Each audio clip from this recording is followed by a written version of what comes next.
Hello प्यारे बच्चों, कैसे हैं आप सब। आशा करती हूँ आप सब अच्छे होंगे। आज मैं आपको कक्षा 8 का अध्याय नंबर 6 पढ़ाने जा रही हूँ, जिसका नाम है हर जीव का मोल।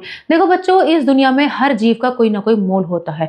जरूरी नहीं वो हमें फायदा ही दे, लेकिन कहीं ना कहीं हर जीव किसी न किसी तरह हमें फायदा लेकिन पहुंचा ही देते हैं। तो आइए आज इस जीव के मोल को एक कहानी के माध्यम से समझते हैं। एक राजा था, उन्होंने आज्ञा दी कि संसार में इस बात की खोज की जाए कि कौन से जीव जंतुओं का उपयोग नहीं है। बहुत खोजबीन करने के बाद उन्हें जानकारी मिली कि संसार में दो जीव, एक तो जंगली मक्खी और एक मकड़ी, बिल्कुल बेकार हैं।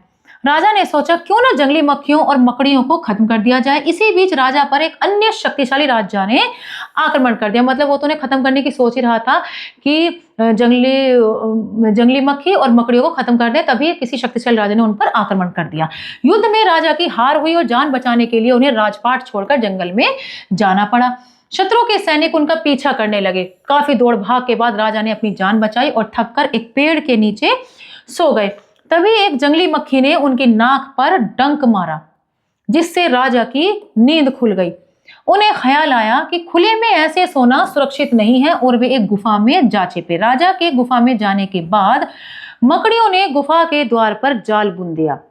शत्रु के सैनिक उन्हें यहां वहां ढूंढते गए। गुफा के नजदीक पहुंचे। द्वार पर घना जाला देखकर आपस में कहने लगे, अरे चलो आगे चलो, अगर राजा इसके अंदर होता तो ये जाल ना हट जाता जो मकड़ियों से बुना हुआ है। गुफा में छिपा बैठा राजा ये बातें सुन रहा था। शत्रु के सैनिक आगे निकल गए। उस समय राजा की समझ में यह बात आई कि संसार में कोई भी प्राणी या चीज बेकार नहीं।